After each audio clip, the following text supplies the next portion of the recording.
Marcos 14, a partir do versículo 27. Se Deus permitir, vamos até os 52 hoje. Eu quero te fazer duas perguntas. E quero te convidar a ser muito sincero na resposta.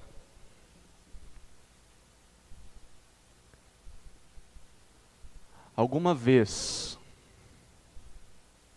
você já fugiu de Jesus?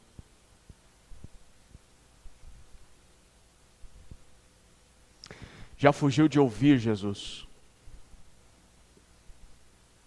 Já fugiu de encarar Jesus? Já fugiu de obedecer a Jesus? A segunda pergunta é mais importante que a primeira. Você está fugindo de Jesus? Você está fugindo de Jesus? Como eu poderia saber que estou em fuga? E se eu estou em fuga, qual é a solução? O que fazer em momentos assim? Nós estamos bem no meio da última noite de Jesus antes da sua morte. Judas, o traidor, já saiu para entregá-lo nas mãos dos líderes de Jerusalém. Jesus já celebrou antecipadamente a refeição da Páscoa com os 11 discípulos restantes. Ao término do jantar, eles cantam um hino, eles se levantam, saem da casa onde estavam e caminham para fora de Jerusalém, para um monte chamado Monte das Oliveiras. O que acontece nesse monte? Como de costume, Marcos nos conta duas histórias, para aqueles que estão acostumados com o evangelho dele. São duas histórias apresentadas em 3 cenas. É aquele tradicional sanduíche de Marcos. Primeira história, ele não termina, inclui a segunda, termina e finaliza com a primeira história sendo concluída. Em cada uma dessas 3 cenas, nós podemos descobrir alguns indícios, alguns sinais de pessoas que estão em fuga de Jesus. E enquanto você for estudando a passagem, eu quero que você pergunte para si mesmo se esses sinais estão presentes na sua vida. Porque é muito sério. Ao mesmo tempo, Jesus oferece a solução. O que fazer se eu estou fugindo? 3 sinais de que estamos fugindo de Jesus. Primeiro sinal é a arrogância. O primeiro sinal de que nós estamos fugindo de Jesus é a arrogância. Acompanhe comigo a leitura dos versículos 27 até 31.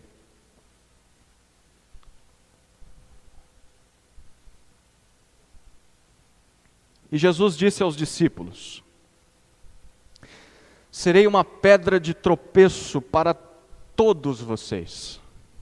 Porque está escrito, ferirei o pastor e as ovelhas ficarão dispersas.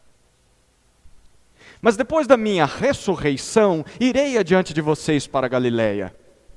Então Pedro disse a Jesus: ainda que o Senhor venha a ser um tropeço para todos, não o será para mim.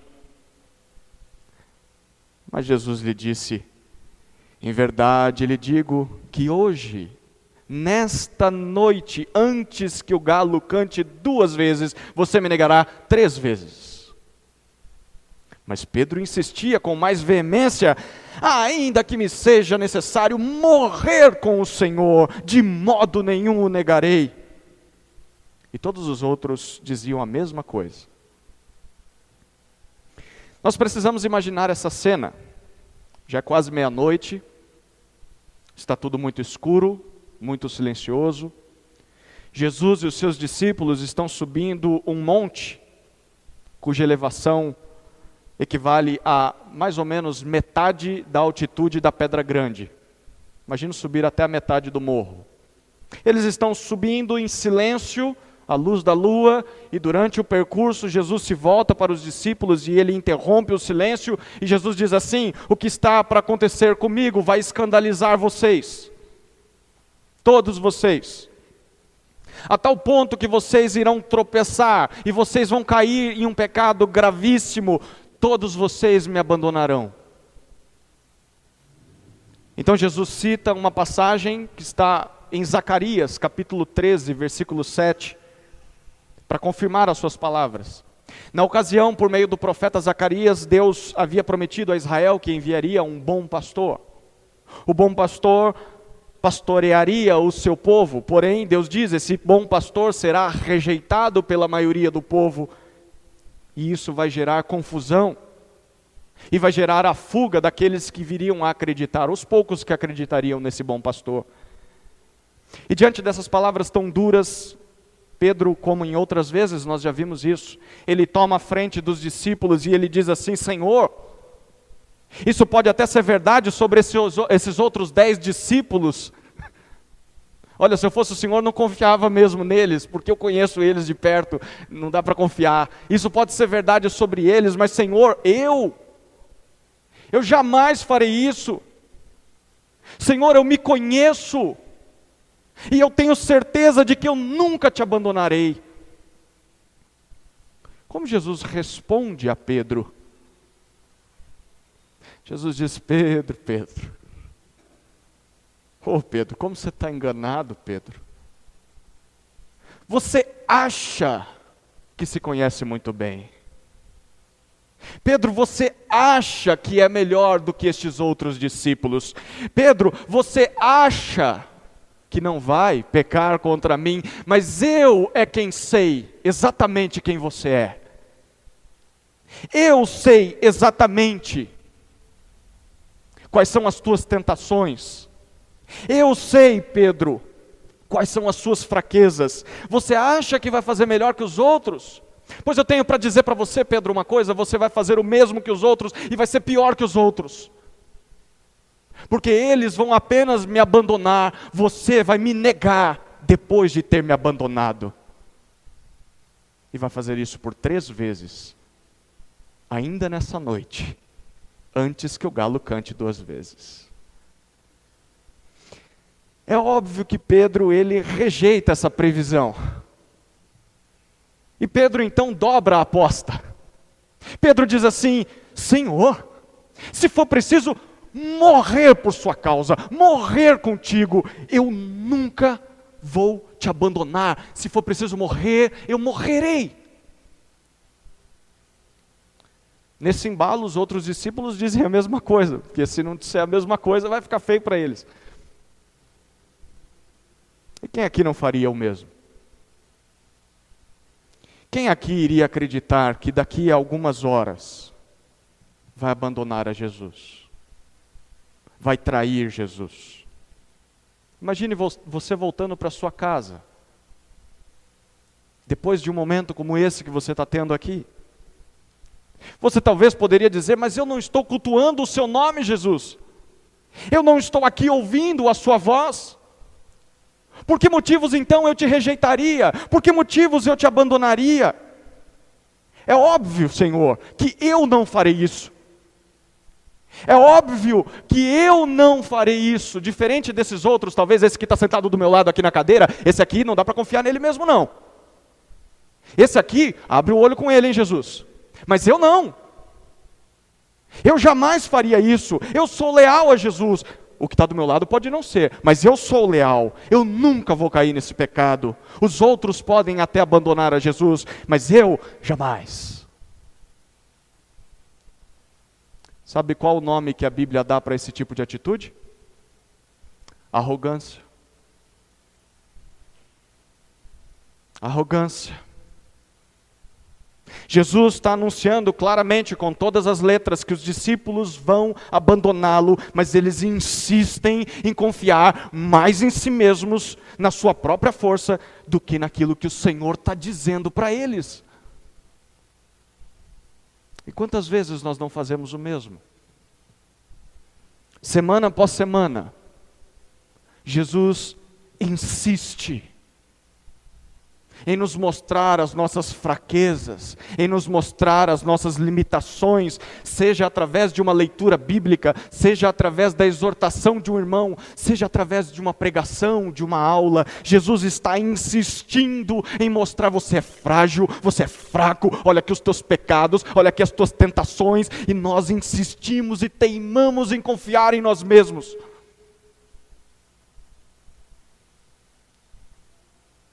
Em momentos assim, nós nos achamos autossuficientes. Olhamos para o nosso próprio braço como se a nossa santificação dependesse única e exclusivamente da nossa própria capacidade. Eu não preciso de Deus. Eu posso confiar em mim mesmo. Manda que eu domino no peito e saio jogando. Pode ficar tranquilo. Quanta arrogância, quanta prepotência.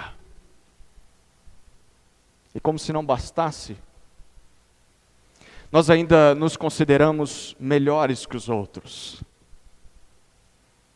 Eu nunca vou cair no pecado que esse aí caiu. Ou ele caiu porque ele é fraco. Ele caiu porque ele não ora direito. Ele caiu porque ele não lê a Bíblia dele. Ele caiu porque ele não criou proteções, diferente de mim. Olha a minha história, olha quanto tempo eu tenho de crente, quanto tempo eu tenho de igreja, quanto conhecimento eu tenho de Bíblia, quantas aulas eu frequentei, eu talvez até já ensinei a Bíblia para as pessoas. Eu não. Eu nunca vou cair nesse pecado. Na hora da tentação eu vou fazer diferente dessa pessoa. Ele caiu porque é fraco, mas eu não. Eu jamais farei igual. É por isso que a Bíblia afirma em 1 Coríntios capítulo 10, versículo 12, que aquele que pensa estar de pé, cuidado para que não caia.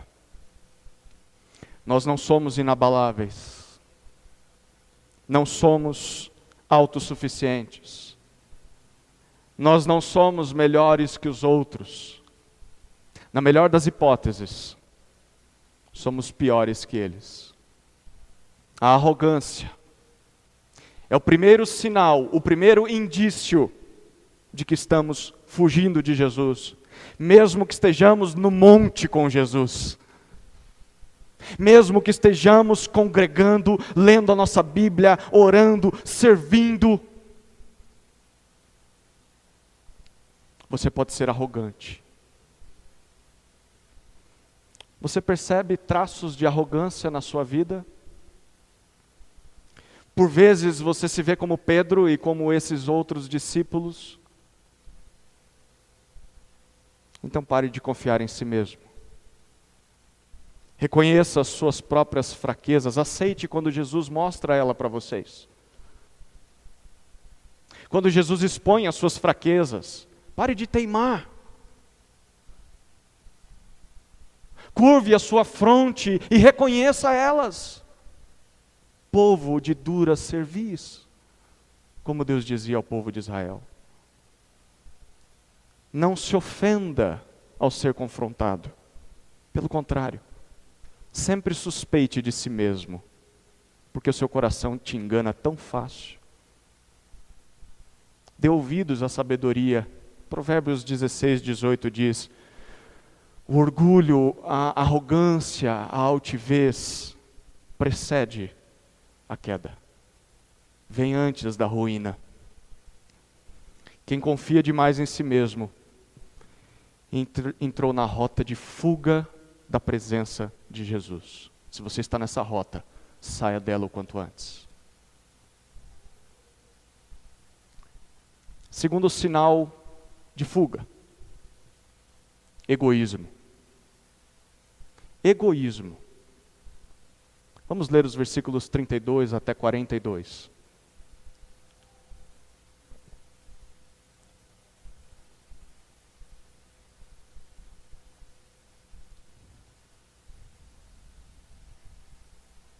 Então foram a um lugar chamado Getsêmani. Ali Jesus disse aos seus discípulos: sentem-se aqui, enquanto eu vou orar. E levando consigo Pedro, Tiago e João, começou a sentir-se tomado de pavor e de angústia. E lhes disse: a minha alma está profundamente triste até a morte. Fiquem aqui e vigiem. E adiantando-se um pouco, prostrou-se em terra e orava, para que, se possível, lhe fosse poupada aquela hora. E dizia: Abba, Pai, tudo te é possível, passa de mim este cálice, porém não seja o que eu quero, e sim o que tu queres. E voltando, achou-os dormindo. E disse a Pedro: Simão, você está dormindo, Simão? Não consegue vigiar? Não consigo vigiar nem uma hora. Vigiem e orem para que não caiam em tentação. O espírito, na verdade, está pronto, mas a carne é fraca. Retirando-se de novo, orou, repetindo as mesmas palavras. E voltando, achou-os outra vez dormindo, porque os olhos deles estavam pesados e não sabiam o que lhe responder. E quando voltou, pela terceira vez, Jesus lhes disse: vocês ainda estão dormindo e descansando. Basta! Chegou a hora. O Filho do Homem está sendo entregue nas mãos dos pecadores. Levantem-se, vamos embora. Eis que o traidor se aproxima. Enfim, Jesus e os discípulos chegam ao alto de um dos 3 picos do Monte das Oliveiras. Uma vez lá em cima, ele os dirige até um jardim conhecido como Getsêmani. Essa palavra significa prensa de azeite. Provavelmente ali era o local onde se prensava as azeitonas daquele monte, para delas produzir azeite, outros tipos de óleos. Mas Marcos está nos escrevendo aqui para nos dizer que naquele local de prensar azeitonas, não serão azeitonas prensadas, será o próprio Senhor, Jesus Cristo, o Messias. Era costume de Jesus ficar sozinho e orar. Então Jesus pede para que 8 dos 11 discípulos restantes, esses 8 fiquem por ali mesmo, se assentem, enquanto ele vai para um local mais reservado para orar, e ele leva os outros 3 discípulos, aqueles mais próximos dele, Pedro, Tiago e João. Eles estão com Jesus.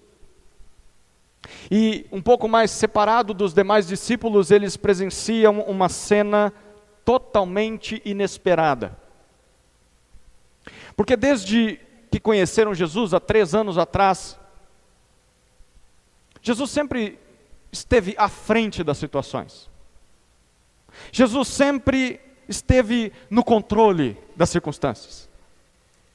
Jesus sabia exatamente para onde ir, Jesus sabia onde as pessoas estavam, Jesus sabia o que as pessoas pensavam, Jesus sabia o que elas iriam dizer, Jesus sempre tinha a resposta pronta nos lábios, Jesus sempre estava pronto para curar, sempre estava pronto para expulsar um demônio, Jesus sempre sabia responder às provocações dos fariseus, dos líderes. Jesus sempre se mostrou confiante. E sempre se mostrou confiável em todos esses anos. Mas pela primeira vez Jesus está diferente. O seu semblante muda.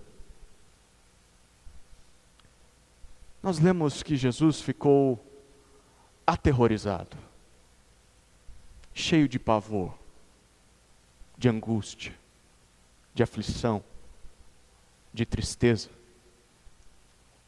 E ele deixa isso muito claro quando abre a boca, e é interessante porque Jesus meio que parafraseia o Salmo 42, que nós cantamos. A minha alma está profundamente abatida e perturbada, tomada por uma tristeza mortal. Então, vocês três fiquem aqui de vigia, enquanto eu oro em secreto. Então Jesus se distancia, se prostra ao chão e ora. E a oração de Jesus é mais ou menos essa: Pai, eu mais do que qualquer outro sei que tudo te é possível. Por isso, se há alguma outra maneira de redimir os homens, me livra do sofrimento que eu estou por enfrentar. Porém, se não há outro caminho, se não há outro método, eis-me aqui. Seja feita a tua vontade, e não a minha. Eu vou me submeter à tua vontade, mesmo que isso exija o meu sacrifício. Marcos nos sugere que Jesus orou dessa maneira por pelo menos 1 hora. Então ele se levanta, volta até os 3 discípulos e os encontra dormindo. Minutos depois de dizerem: estou pronto para morrer pelo Senhor, mas orar não. Estão dormindo. Cadê aquele Pedro autoconfiante? Cadê aquele Pedro leal até a morte? Jesus chama ele. Pedro, você não era melhor que os outros? Aquele Pedro autossuficiente sequer conseguiu ficar acordado por pouco mais de 1 hora. Interessante. A nossa lealdade a Jesus muitas vezes pode ser medida pela nossa disposição ou pela falta de disposição que temos em orar. Você é leal a Jesus? O quanto você ora? Principalmente quando você está cansado. Por isso Jesus diz: fiquem em alerta, orem, vigiem, porque por dentro, no espírito de vocês estão prontos a serem leais a mim até o fim, mas por fora, na carne, vocês são fracos. Se vocês não se fortalecerem através da oração, vocês irão cair na tentação. Orem. E o que acontece? Eles oraram, certo? Errado. A cena se repete mais uma vez. Jesus ora, os discípulos dormem, Jesus os repreende e eles voltam a dormir. O texto diz que realmente eles estavam com muito sono, dá para imaginar, né? Já passou da meia-noite. Hoje em dia as pessoas ficam acordadas até meia-noite, né? É Netflix, é o Instagram, é o TikTok. Mas orar não, né? Aí dá sono. Bom, eles não ficaram nessas coisas porque não tinha, mas estão cansados. Tadinhos deles. Pois bem, o texto diz que eles sequer tinham uma resposta para dar para Jesus. Vai falar o quê? E então, na terceira ocasião, Jesus volta e acorda eles de vez. E Jesus diz: chega, levantem-se, chegou a hora. O traidor está se aproximando, não adianta mais vigiar, agora não adianta mais. Não adianta mais orar, agora não adianta mais. A batalha está para começar, vocês estando prontos ou não, vocês tiveram a oportunidade de orar, não oraram. Então está chegando a tentação. É impressionante olhar para esse texto e descobrir que o próprio Jesus orou por 3 vezes e por algumas horas, pedindo ao Pai um alívio do seu sofrimento, e a resposta aparentemente foi: não. Não. Quantas vezes nós não nos surpreendemos quando a resposta de Deus é: não. Não. O seu sofrimento não vai ser aliviado. Para cumprir a minha vontade, você irá sofrer. E nós nos surpreendemos. O próprio Filho de Deus está ouvindo não do Pai. Não, seu sofrimento não vai ser amenizado. Ele é necessário.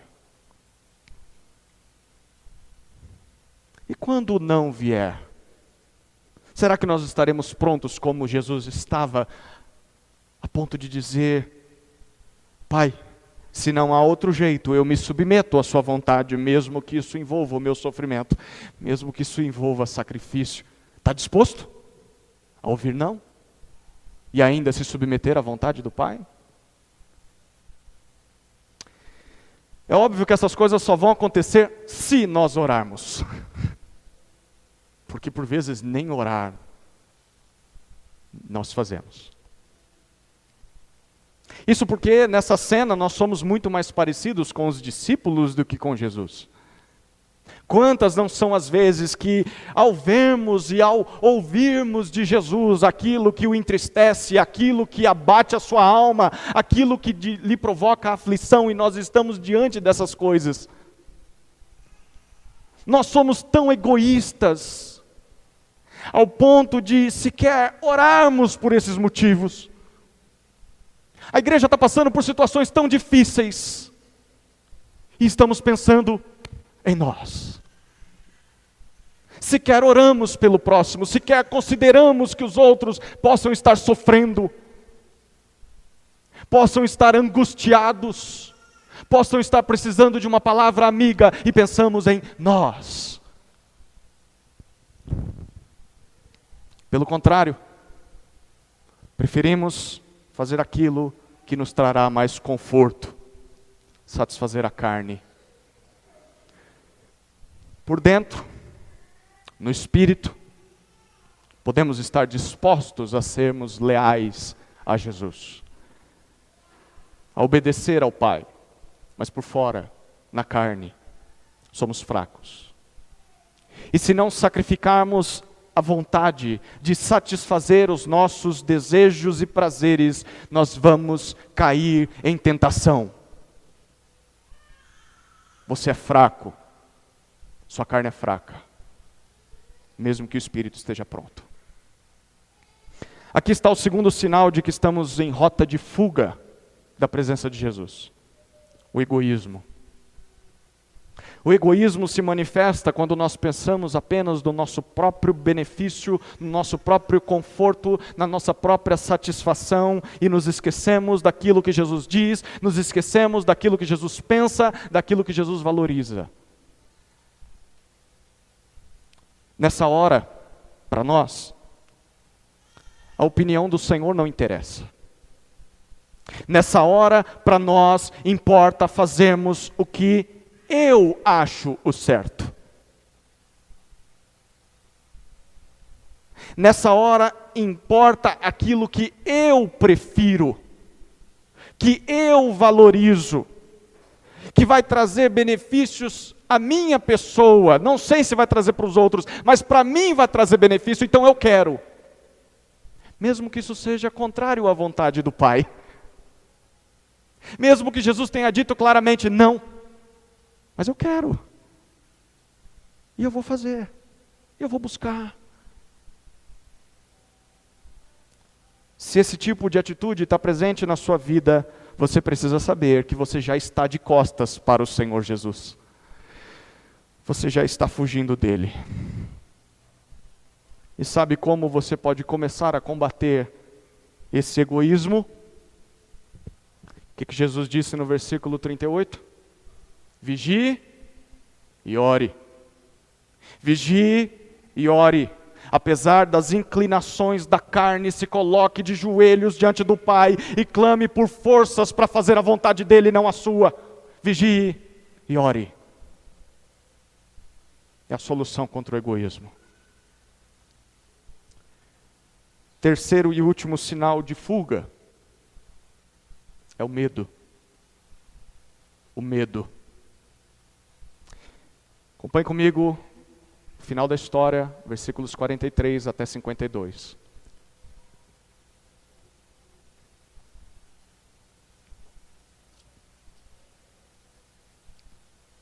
E logo, enquanto Jesus ainda falava, chegou Judas, um dos 12, e com ele uma multidão com espadas e porretes vinda da parte dos principais sacerdotes, escribas e anciãos.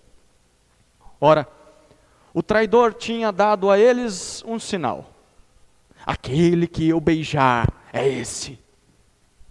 Prendam-no e levem-no com segurança. E logo que chegou, aproximando-se de Jesus, Judas disse: Mestre, e o beijou. Então eles agarraram Jesus e o prenderam. Nisto, um dos que estavam ali, sacando da espada, feriu o servo do sumo sacerdote e cortou-lhe a orelha. Jesus lhes disse: vocês vieram com espadas e porretes para prender-me, como se eu fosse um salteador. Todos os dias eu estava com vocês no templo ensinando, e vocês não me prenderam, mas isso é para se cumprir as Escrituras. Então, todos o deixaram e fugiram. Um jovem coberto unicamente com um lençol seguia Jesus. Eles o agarraram, mas ele largou o lençol e fugiu nu.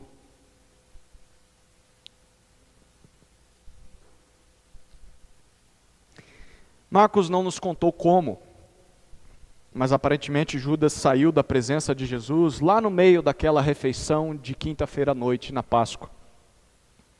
Certamente ele foi até os principais líderes de Jerusalém, os escribas, os sacerdotes e os anciãos, para cumprir aquela parte do acordo, a parte que ele cumpria, que era entregar o local secreto onde Jesus se escondia.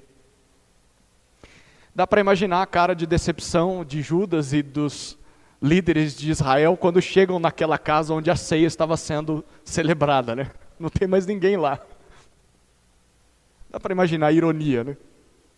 E aí Judas se lembra: poxa vida, eu conheço Jesus. Eu sei que Jesus gosta de orar em secreto, e ele estava falando um negócio aí de morrer, então ele deve estar meio aflito. Eu acho que ele foi lá para cima, gente, lá para o Getsemane, em cima do Monte das Oliveiras, vamos para lá. E de fato estava lá, Jesus estava lá. Diante disso, os líderes chegam com um grande número de pessoas, estão armados, porque para eles Jesus é um revolucionário perigoso.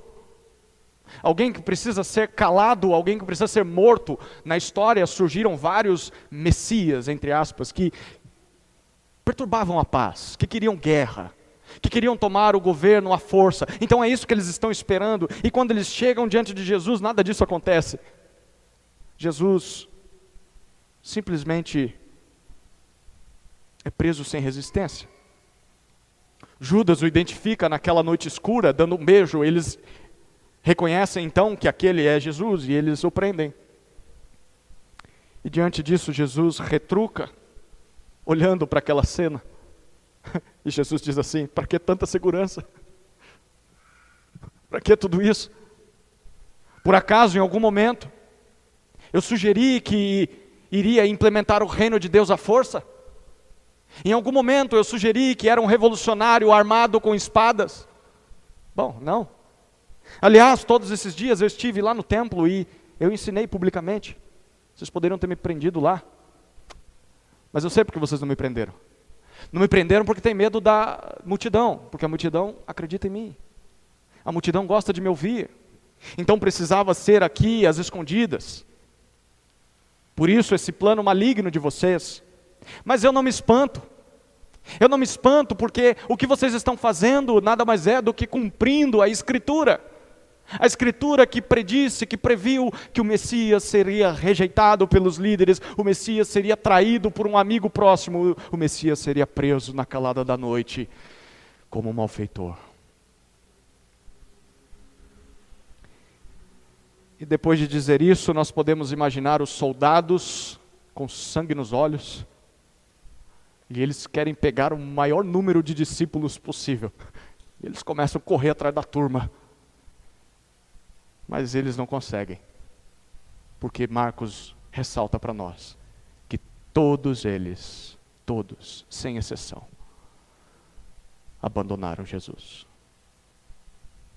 Todos fugiram, como Jesus tinha predito momentos antes. E nós lemos que antes da fuga, um dos que estavam com Jesus feriu a orelha de um dos servos do sumo sacerdote, e um outro, um jovem que seguia Jesus apenas coberto por um lençol, eles agarram o lençol, esse jovem prefere a vergonha da nudez do que ser identificado com Jesus, então ele sai correndo nu de madrugada. Há quem diga que esse aqui é Marcos. Para que colocar isso aqui? Só está nesse evangelho. E talvez é Marcos reconhecendo a fraqueza dele nessa hora. Depois de ler sobre isso, eu quero que você pense um pouco. Por vezes nós nos surpreendemos quando, até mesmo dentro da igreja, nos deparamos com falsa lealdade. Nós ficamos tristes, nós ficamos decepcionados. A pessoa prometeu lealdade. Ou nós nos deparamos com falta de oração. Poxa vida, reclama tanto e não ora, meu. Podia estar orando ao invés de estar fazendo o que está fazendo. Na igreja isso é muito comum. Ou na igreja nós nos deparamos com beijos de traição. Até isso tem. Com ataques frontais, ataques diretos. Nós nos deparamos na igreja com a falta de compromisso de pessoas, nós nos deparamos com a fuga dos problemas, a fuga de encarar as consequências, a fuga das responsabilidades. E aí nós nos desanimamos. Para pensar, se aconteceu com Jesus, você acha que não vai acontecer com você? Você acha que não vai acontecer com essa igreja? Você acha que não vai acontecer com a sua vida? Vai acontecer. Aconteceu com o Messias, aconteceu com o nosso mestre. Ele estava só preparando o caminho. Vai acontecer conosco. É com essa nota triste que termina um dos últimos sanduíches de Marcos. Jesus, o Filho de Deus, o Messias de Israel, foi traído por um dos seus 12 discípulos mais próximos, foi abandonado pelos outros 11 que restaram, ele foi preso na calada da noite por aqueles que deveriam estar fazendo a vontade de Deus, eram os líderes de Israel. Em meio a tudo isso, eu quero que você perceba 2 detalhes que chamam a atenção. O primeiro detalhe é que apesar de Jesus ter dito que veio inaugurar o reino de Deus, Jesus não vai fazer isso à força. Por meio da força física. Jesus não ofereceu qualquer resistência para ser preso. Isso certamente está surpreendendo os líderes de Israel, eles esperavam uma revolta. Isso também surpreende um dos que estão ali ao redor, aquele que corta a orelha do servo, do sumo sacerdote. Eles têm uma visão errada do reino de Deus. O reino de Deus não é conquistado na força, o reino de Deus não é através da espada, através do poderio militar. O reino de Deus é conquistado através do amor e do sacrifício, e é isso que Jesus está deixando claro para nós. E quantas vezes nós queremos que as pessoas se convertam, nós queremos implementar a agenda de Cristo nesse mundo à força, goela abaixo, e Jesus diz, não é assim. É no amor, é no serviço, é no sacrifício. Foi assim que eu comecei, é assim que o reino avança.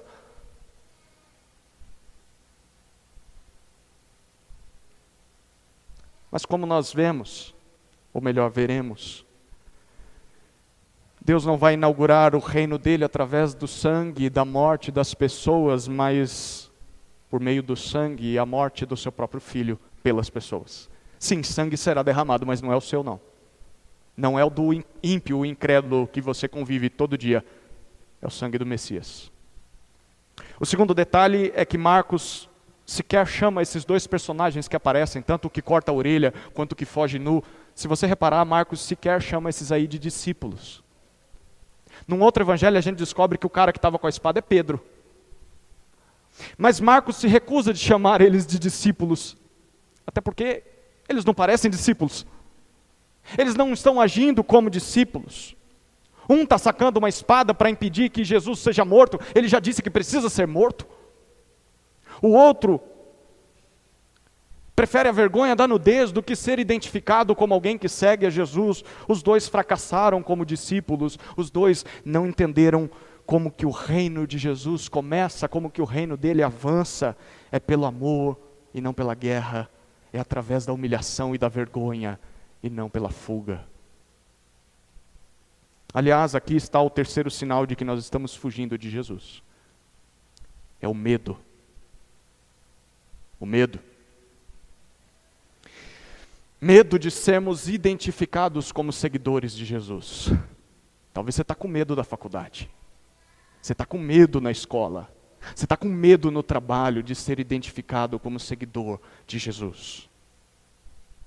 Talvez você está com medo de encarar as consequências de seguir a Jesus. O custo é muito alto e você não tem coragem. Então você tem medo. Talvez você tenha medo de perder a vida por amor do nome de Jesus. Talvez você esteja fugindo de Jesus por medo. Medo do que pode te acontecer se você se render a Ele. Medo de descobrir quem Ele é. Medo de descobrir quem você é. Você tem medo de você mesmo. Medo do que vai descobrir. E talvez o seu medo seja de ser transformado por Jesus. Você ama tanto quem você é, ama tanto o que você faz, que você tem medo de mudar. Medo de entregar nas mãos dele essas áreas da sua vida. E por isso você está fugindo de Jesus. Você deseja proteção. Você deseja estabilidade. Você está em busca de uma vida tranquila. Uma vida sem muitas interferências, sem muitas dificuldades, uma vida até mesmo religiosa, em que você tenha uma igreja para congregar, em que você tenha pessoas que vão te encorajar todos os dias, e uma vida em que nada muda, mas também não tem problema, não tem dificuldade nenhuma. Você está buscando segurança, você está buscando proteção, você quer estabilidade, e Jesus pode ameaçar todos os seus planos, então você tem medo, porque Jesus vai atrapalhar isso aí. Sabe o que Jesus te convida a fazer nessa noite? Jesus te convida a morrer para si mesmo. Jesus te convida a não se envergonhar dele, mas isso te produz medo. E o que o medo gera em você? O medo gera fuga. Você foge, você corre de Jesus. Você não quer encará-lo, você diz, eu amo Jesus, eu quero Jesus. Você chama ele de mestre. Você o beija no rosto, mas você foge dele. Você não obedece, você não ouve, você não o encara todos os dias. Você foge de Jesus, apesar de que diz que ama Jesus.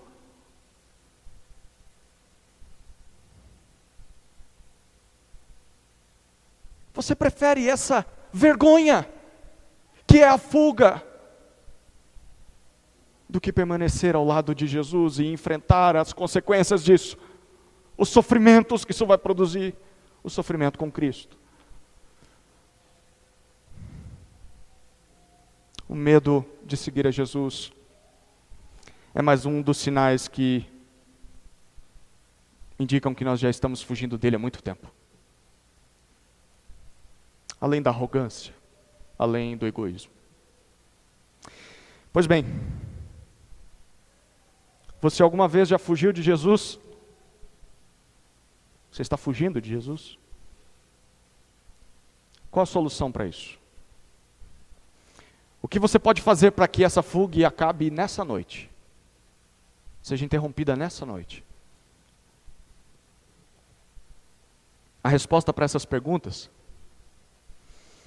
parece estar presente em 3 palavras que foram lidas nesse próprio texto.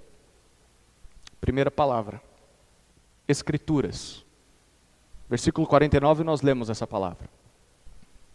Jesus disse que tudo o que estava acontecendo com ele, estava acontecendo para que se cumprissem as Escrituras. E o que as Escrituras prometeram? Se você reparar, o Antigo Testamento começa com, já reparou nisso? Um outro jardim. O jardim do Éden. Não é o Getsêmani. Nesse jardim, a humanidade encontrava Deus diariamente. Muito melhor que uma oração feita de madrugada. Era uma oração mais profunda, face a face, olho no olho.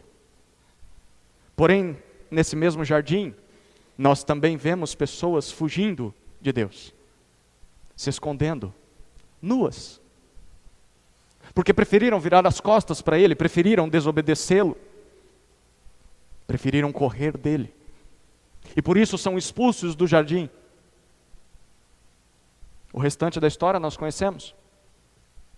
É Deus, vez após vez, com amor, com paciência, com perseverança, Deus indo atrás desse homem, enquanto esse homem continua fugindo do Senhor, mas o homem insiste em fugir, e Deus insiste em chegar até ele e restaurá-lo, até que ele prometeu que um dia iria recriar todas as coisas. Esse homem deu errado. Vou começar tudo de novo. E Deus prometeu que iria recomeçar todas as coisas através de um novo homem, um novo Adão, uma nova humanidade. Essa nova humanidade não vai fugir como a primeira. E através desse novo homem, Deus prometeu que iria resgatar todos os outros que se perderam. Ele não joga fora a primeira humanidade, não. Ele diz, através da segunda eu vou redimir a primeira. É aí que nós chegamos à segunda palavra. A palavra que nós lemos no versículo 36. Uma palavra que é a expressão de um termo aramaico, Abba. É como Jesus se refere a Deus. Abba significa pai em aramaico. Provavelmente a língua que eles falavam naquela época. Marcos deixou isso muito claro desde o início do Evangelho. Você lembra? Marcos capítulo 1, versículo 1. Princípio do Evangelho de Jesus, o Cristo, o Filho de Deus. Deus é o seu Pai. De acordo com esse livro que nós temos lido e estudado domingo após domingo, Jesus é este novo homem. Jesus é aquela nova humanidade pelo meio da qual Deus está recriando todas as coisas. É por meio de Jesus que os homens, enfim, vão parar de fugir e vão se voltar para o Pai. Porém, há um problema. Se você se lembrar da descrição de Gênesis capítulo 3, o retorno para o jardim já não é mais possível. Porque após expulsar o homem do jardim para que ele não vivesse eternamente em condição caída em pecado, Deus colocou uma outra espada.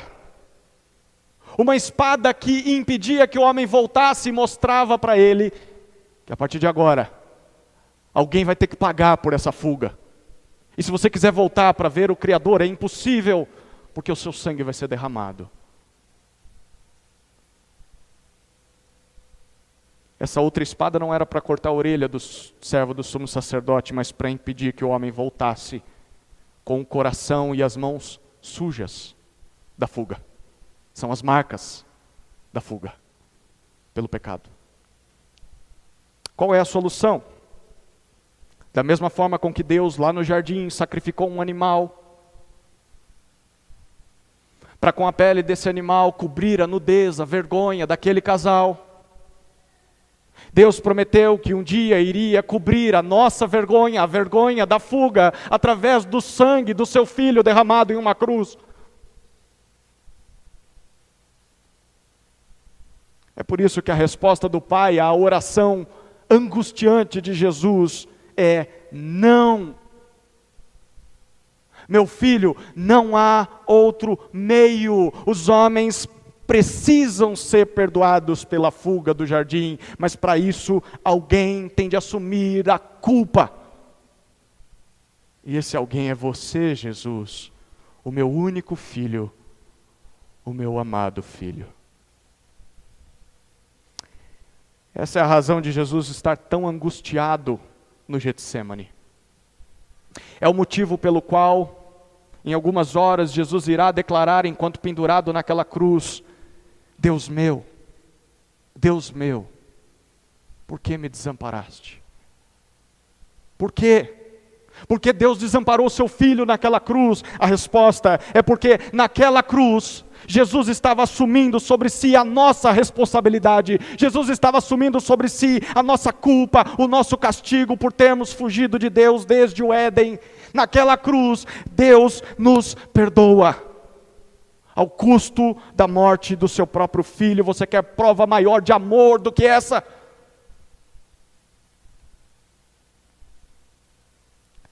A terceira e última palavra que dá a resposta para a sua fuga é ressurreição. E agora eu te convido a apertar o cinto. Porque no versículo 28, Jesus diz que apesar de que irá morrer em completo abandono de Deus, Ele prevê que um dia irá ressuscitar. E essa vai ser a prova de que através da sua morte, Deus está recriando todas as coisas. Jesus diz: eu vou voltar à vida. E isso garante que vocês também podem viver uma nova vida na nova criação de Deus, no novo jardim. E por quê?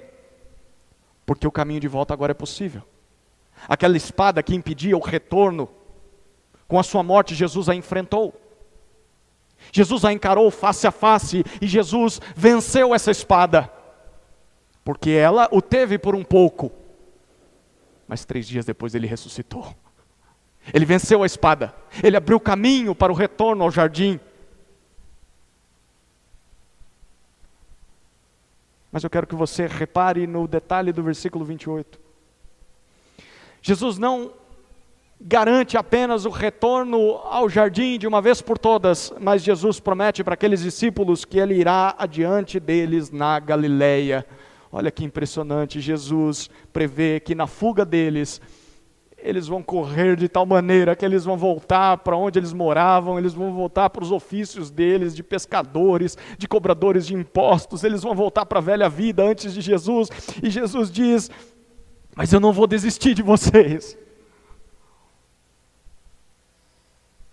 Apesar de vocês terem me abandonado covardemente, eu não vou desistir de vocês. E nesse dia, enquanto vocês estiverem correndo de costas para mim, voltando para a sua velha vida, eu vou surgir na frente de vocês, eu irei adiante de vocês, e eu vou encontrá-los de braços abertos, dizendo: cumpri a missão, paguei o preço, o caminho está aberto.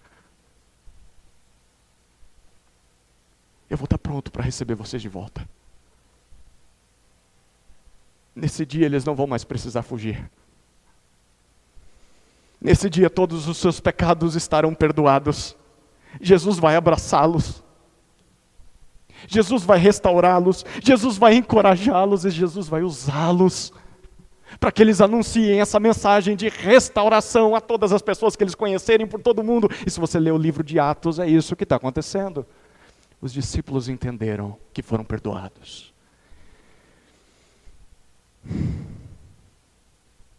Sabe o que isso significa para você, meu querido? Você que tem fugido de Jesus na sua arrogância, ou que tem fugido de Jesus no seu egoísmo, no medo, ou talvez uma mistura dos 3 e mais algumas coisas. Eu quero sugerir 2 ações para você.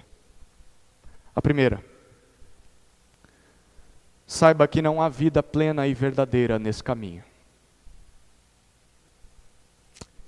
O caminho de fuga parece ser um caminho de liberdade. Parece. Mas acredite no que eu vou te dizer. Ele é um caminho de prisão. É um caminho de morte. Deus não te criou para viver de costas para Ele. Deus não te criou para viver em fuga. Essa é a primeira sugestão, saiba disso. Segunda sugestão: pare de correr. Para. Enfim, pare. Não precisa mais. Dobre os seus joelhos em oração, em quebrantamento, em arrependimento. E então olhe para frente. Eis que Ele estará adiante de você, de braços abertos, dizendo: eu te perdoo, filho. Eu te perdoo. Pode parar de correr. Você fugiu tanto tempo, mas eu vim te encontrar na sua Galileia. Eu vim te encontrar nos seus pecados, onde você está aí. Eu vim atrás de você, eu não desisto de você. E eu estou aqui na sua frente de braços abertos. Eu te amo, eu estou pronto para te abraçar, eu estou pronto para te perdoar. Não importa o mal que você tenha causado, não importa o buraco que você tenha entrado, eu vou te tirar de lá, eu vou te perdoar, eu vou te restaurar, eu vou te transformar, e então eu vou te usar como um vaso perdoado, um vaso nas mãos do oleiro que é refeito vez após vez, e você vai ser bênção na vida das pessoas. Eu estou adiante de você, pare de fugir e se renda. Simplesmente se lance nos braços de Jesus e se submeta à vontade dele. Amém? Vamos orar.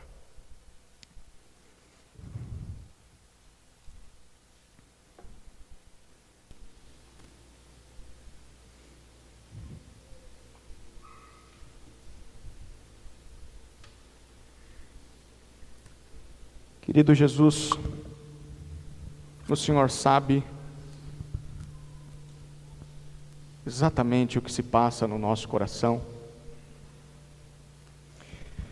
porque na separação dos textos de Marcos, exatamente nesse dia nós iríamos falar sobre esse trecho.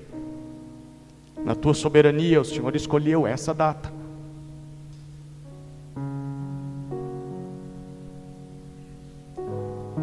E eu tenho convicção de que o Senhor quer usar a tua palavra para que pessoas parem de fugir do Senhor. Portanto, o maior trabalho está nas tuas mãos. O trabalho de convencer, o trabalho de esmagar, de constranger, de levar ao arrependimento. Esse trabalho é teu, através do teu Santo Espírito. Quebra os arrogantes,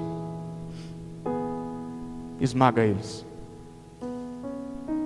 Quebra os egoístas, esmaga os egoístas.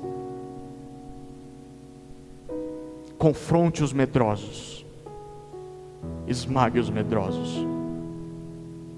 Eu sou um desses, arrogantes, egoísta, medroso, mas não só esmaga,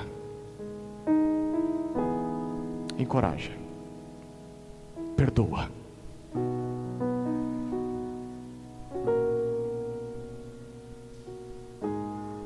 E nos levanta do pó,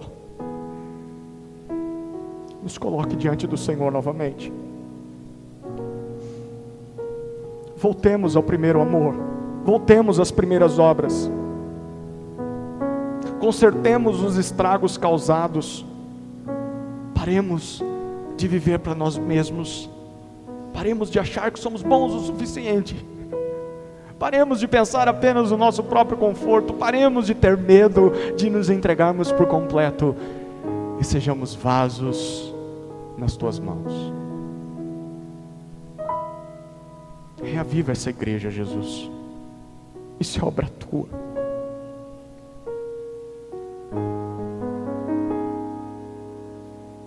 Eu só sou um mordomo.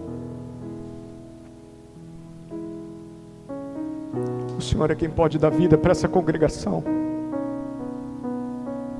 Eu peço que o Senhor faça isso. Em nome de Jesus.